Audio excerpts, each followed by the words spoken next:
Olá! No Ciência Livre de hoje vamos falar sobre o aumento da incidência de depressão nas diferentes faixas etárias, como diagnosticar e tratar de forma interdisciplinar.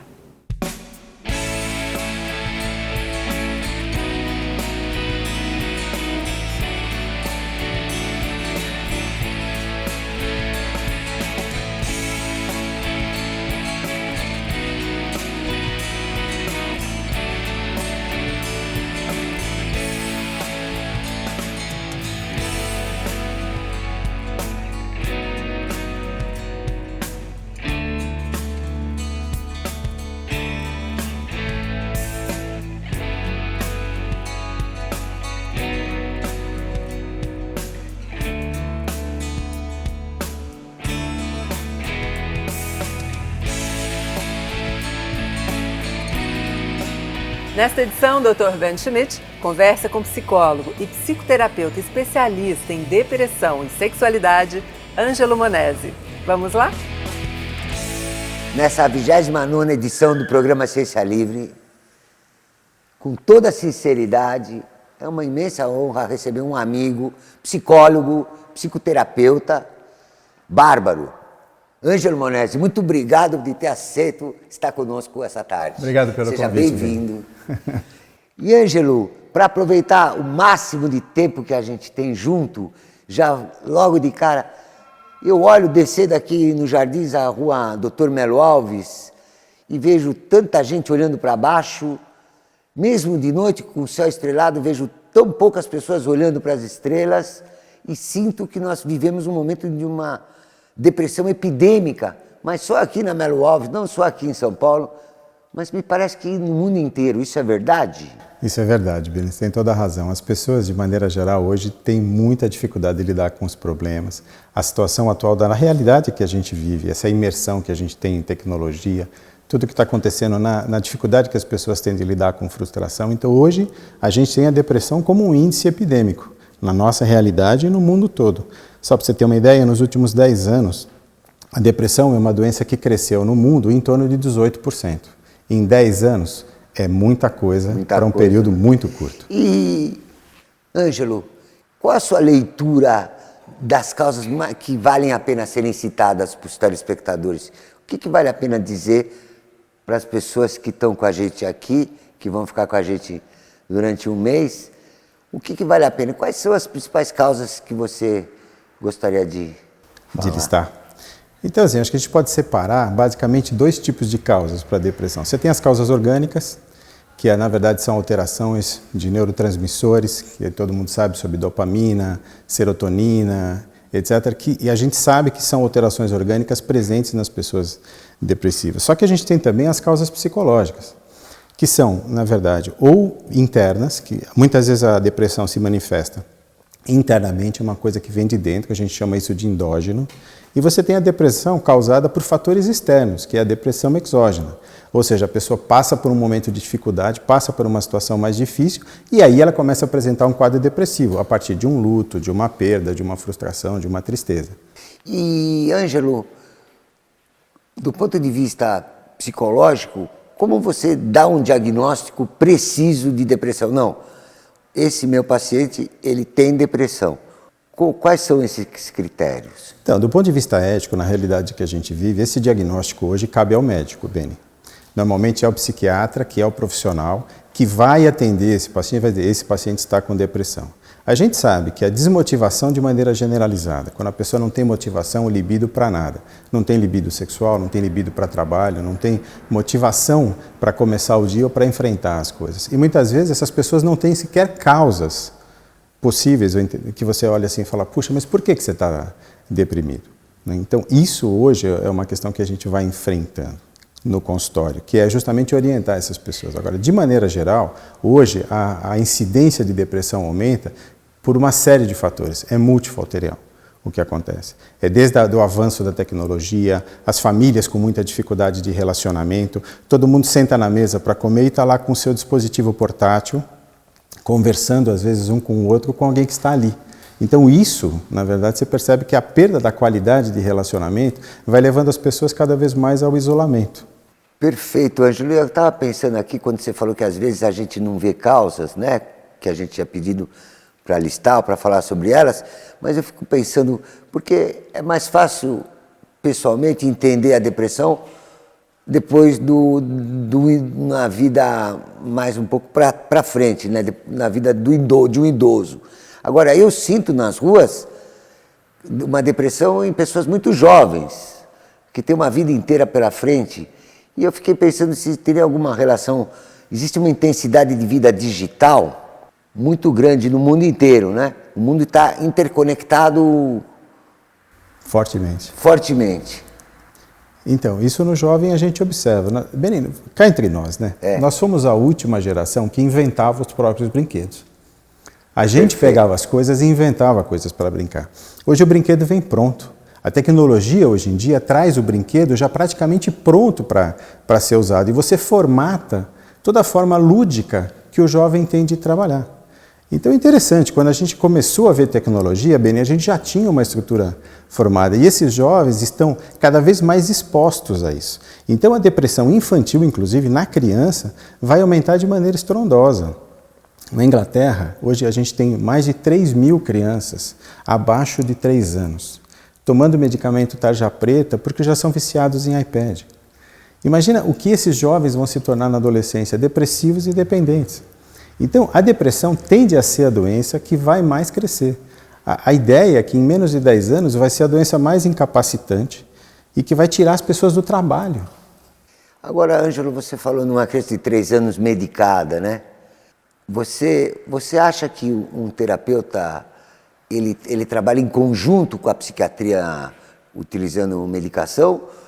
Agora, você não acha que a terapia, muitas vezes, é mais importante do que a própria medicação? Eu acho que a longo prazo, por exemplo? Nos quadros mais leves, muitas vezes a gente consegue evitar o uso de medicação quando a pessoa adere ao processo terapêutico. De maneira geral, como um todo, nos casos mais graves, a gente tem o seguinte: a terapia funciona 40% dos casos. A medicação funciona 40% dos casos. Quando você trabalha com os dois juntos, funciona 96% dos casos. Ou seja, quando você tem uma combinação de medicamento mais terapia, né, você tem um resultado melhor nos casos mais graves. Porém, as depressões mais leves, onde você não tem sintomas físicos, você não tem alterações graves de sono, de apetite, irritabilidade, você consegue trabalhar com a terapia de uma forma a evitar a medicação. Porque a gente sabe que hoje em dia, o problema que a gente tem dentro do contexto do uso do medicamento é as pessoas terem dependência. A chance da pessoa se tornar dependente de um medicamento é muito menor quando ela está fazendo psicoterapia. Por quê? Porque ela vai desenvolvendo. E a depressão, se não me engano, é mais frequente em mulheres, né? Em pessoas do sexo feminino, né? A questão é a seguinte: de cada 3 depressivos, em média, 2 são mulheres. Porém, você tem a questão da ansiedade, que é uma outra polaridade, uma outra tendência. Os homens, de maneira geral, são mais ansiosos, enquanto as mulheres têm uma tendência mais depressiva. Só que é o seguinte: os homens mascaram demais os quadros depressivos. Eles demoram muito para admitir que estão deprimidos. Eles admitem que estão deprimidos quando já não conseguem trabalhar, quando já não conseguem, sabe, ficam prostrados na frente da televisão ou no sofá no final de semana e a mulher querendo sair, os filhos pedindo para ir no parque, fazer uma caminhada, um exercício, andar de bicicleta. Então, o homem demora muito mais, a mulher não, ela admite estar deprimida com muito mais facilidade. Por isso que ela se trata. Agora, no consultório do psiquiatra, se você perguntar, é 1 a 1.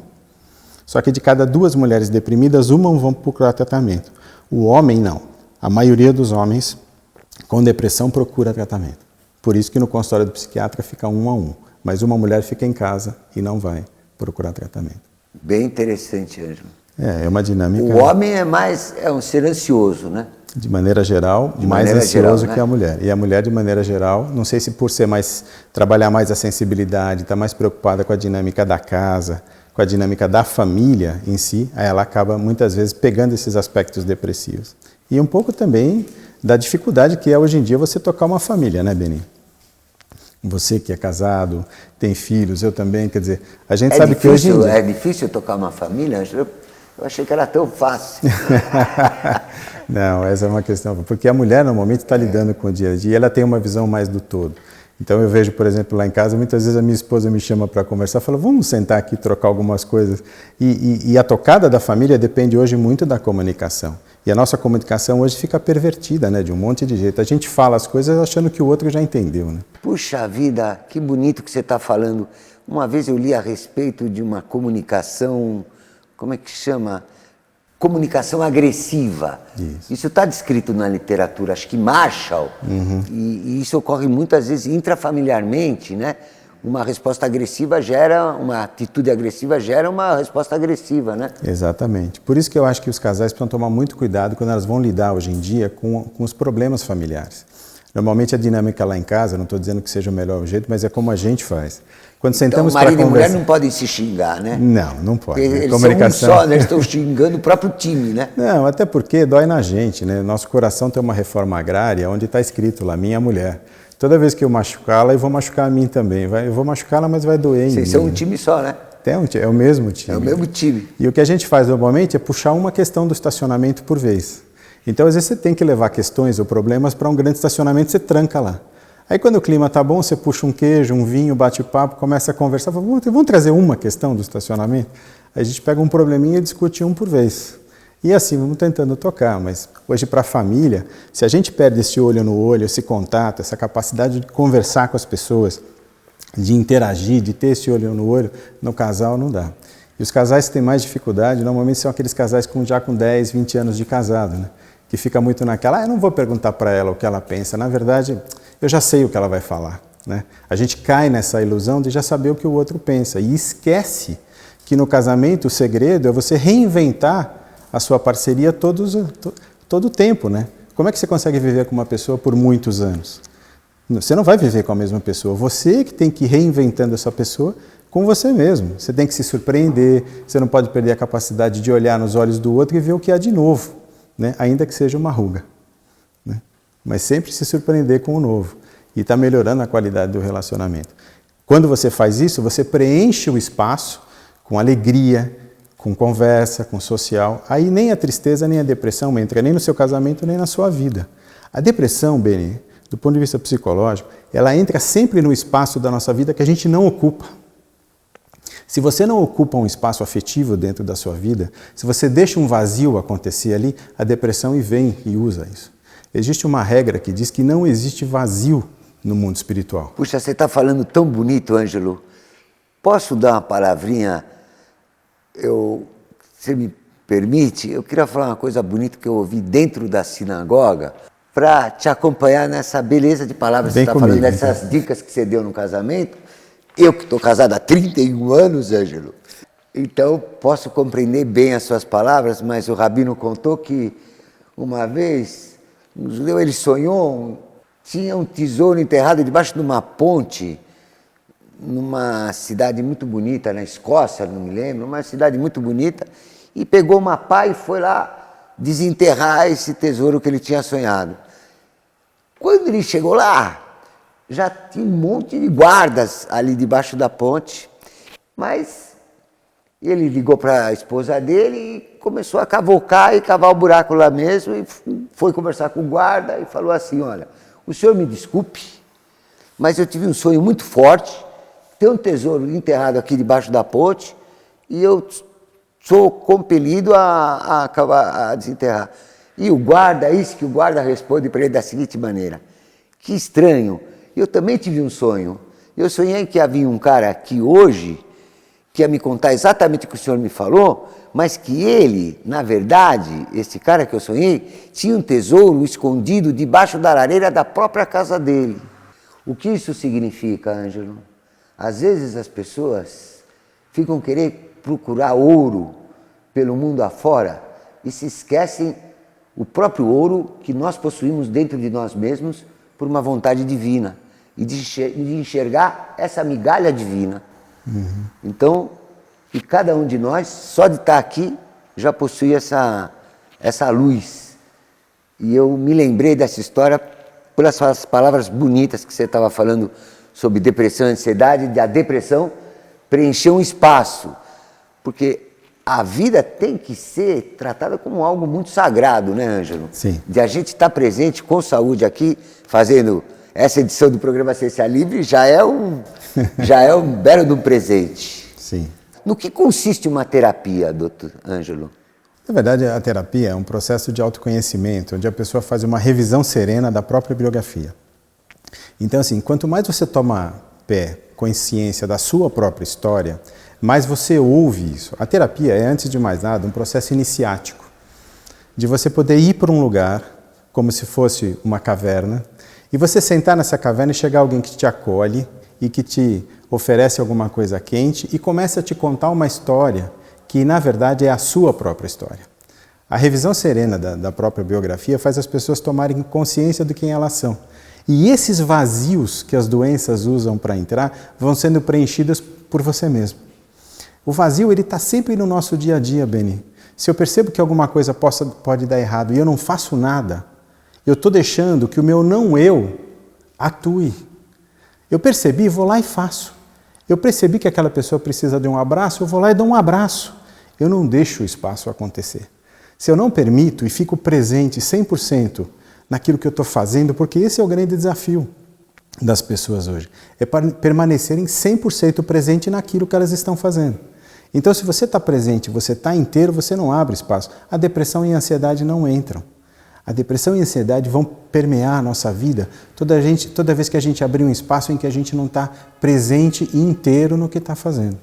Por esse seu arrazoado, eu começo a pensar que talvez a terapia fosse importante para um número muito maior de pessoas no mundo inteiro. Porque, por exemplo, todos os idosos, por exemplo, eles recapitularem sua vida inteira numa caverna, junto de um terapeuta como você, eles teriam muito a ganhar, né, Ângelo? Sim, porque isso melhora muito a qualidade, né? Desculpa, vamos fazer uma conta, Ângelo, para estimular todos os telespectadores idosos a terapia pelo seguinte aspecto.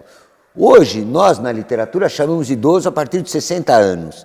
Eu, como neurologista, eu acredito que um idoso deveria ser chamado de idoso a partir de 80 anos. Mas vamos supor que uma pessoa idosa tenha 60 anos e ela vai fazer essa recapitulação da vida, né? O que ela vai ganhar com isso? Vamos supor que ele consiga chegar a 90 anos. Hoje não é tão difícil chegar a 90 anos. Então, de 60 para 90 significa o seguinte: todo mundo aí que tem 60 anos, se fizer essa conta, vai ver que vai ter mais metade da vida a viver. Poxa, se eu tenho a chance de ir para uma caverna com um terapeuta como esse, recapitular meus 60 anos de vida, eu vou ter mais metade da minha vida para ter uma qualidade de vida melhor ou não?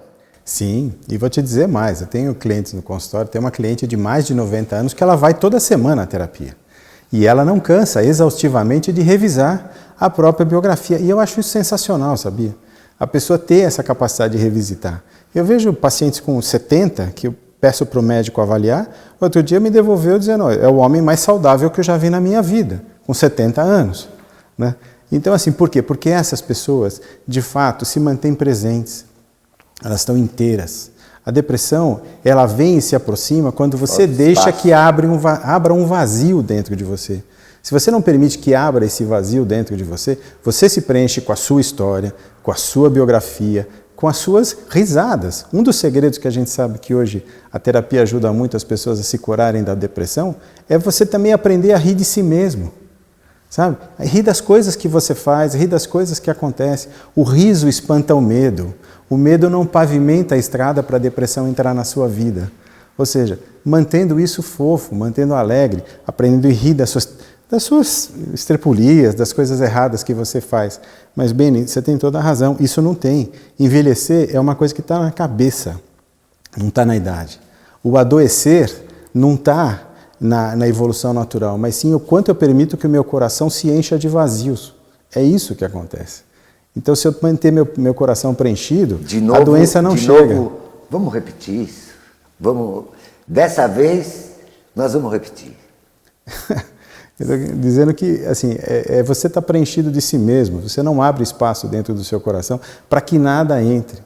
Então, o fato da inteireza, você está inteiro no que você faz, preenchido com a sua biografia e sempre da melhor forma, e dormir todos os dias muito cansado de fazer o bem.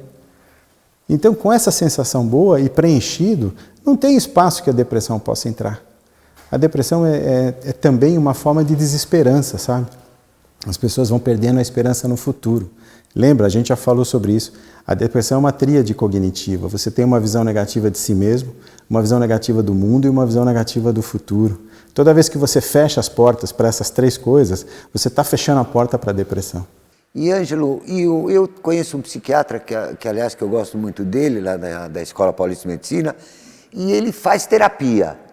Um psiquiatra e um terapeuta também faz terapia? Eu faço, Beni, nunca deixei de fazer. Você faz terapia? Eu faço terapia desde o 3º ano da faculdade e nunca parei. E não tenho vergonha de dizer, a minha terapeuta chama Mercedes, e um cara que nem eu não podia ter menos que uma Mercedes. Desculpe a brincadeira. Mas assim, é uma pessoa fantástica, né? Porque eu acho super importante fazer terapia.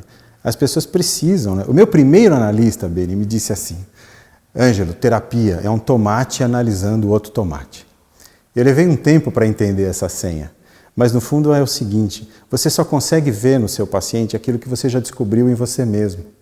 Você só consegue ver no outro aquilo que você já decifrou em você.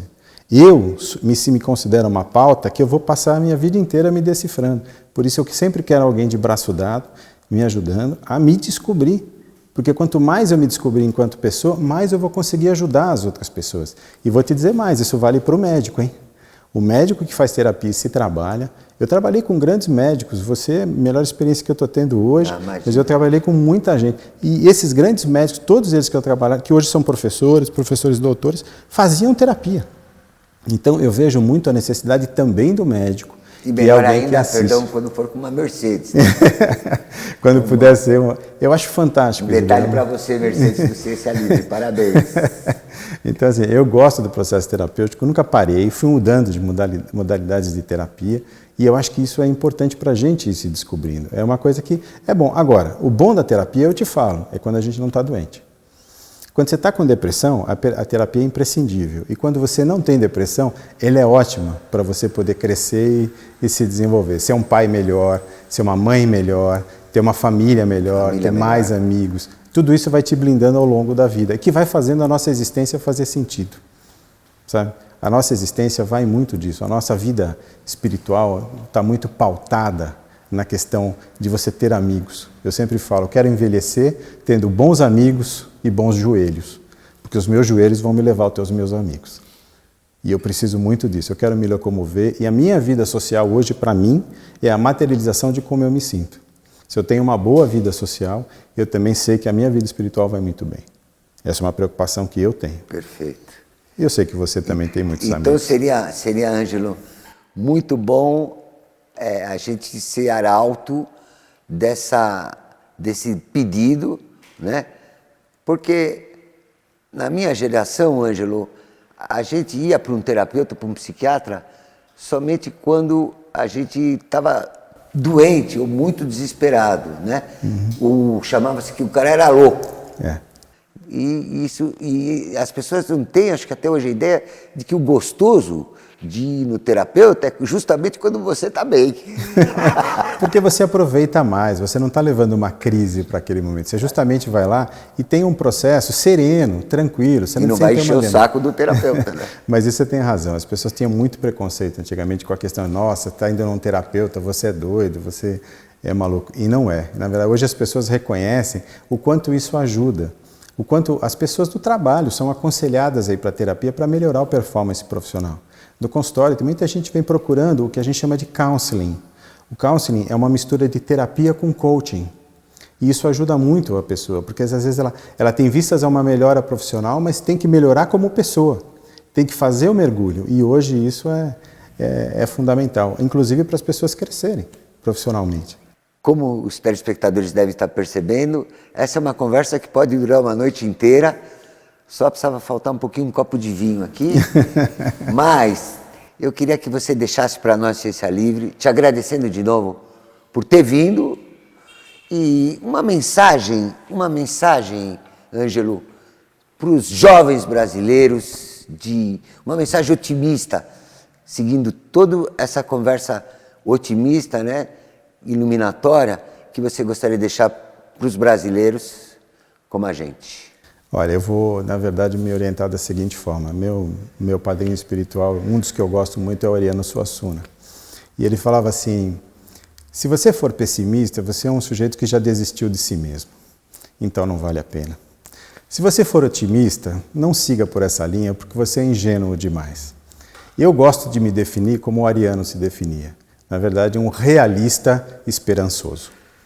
Eu gosto de estar com o pé na realidade, vivendo o dia a dia, mas sem jamais perder a noção de esperança. Eu acho que hoje a cura da alma humana se dá pelo fato de ter esperança. É muito importante a gente manter esperança, mesmo nas situações mais difíceis. Saber dialogar com aquilo que está acontecendo com você, inclusive com a doença. Muitas vezes a doença é um processo contínuo de aprendizado. Então não se vitimizar, nem blasfemar perante a doença. Toda vez que você tem um problema, enfrente-o como sendo um presente, como alguma coisa que vai te ajudar a melhorar como ser humano. A doença tem esse papel. A doença muitas vezes vem como um presente divino para a gente se tornar um ser humano melhor. E isso, para mim, é fundamental. Por isso eu vou me definir sempre como um realista esperançoso. E quero que os jovens pensem nisso, tenham essa visão. Fiquem com o pé na realidade, não vão para o mundo virtual. Fiquem aqui, esse mundo é bom. E tenham esperança de que um futuro melhor sempre os aguarda e sempre os aguardará. Essa é a minha mensagem. Ângelo Monesi, espetacular. Muito obrigado por ter vindo. Obrigado pelo convite. Para terminar, eu não vou falar absolutamente nada, porque a gente aprende com a idade passando que depois de uma prédica como essa que você fez aqui para a gente só tem a te agradecer, escutar, refletir no que você disse e ficar quietinho. Bom fim de semana. Obrigado, Beni.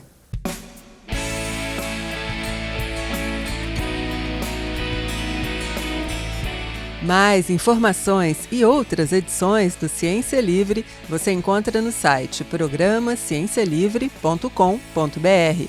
Esperamos você no próximo Ciência Livre. Até lá!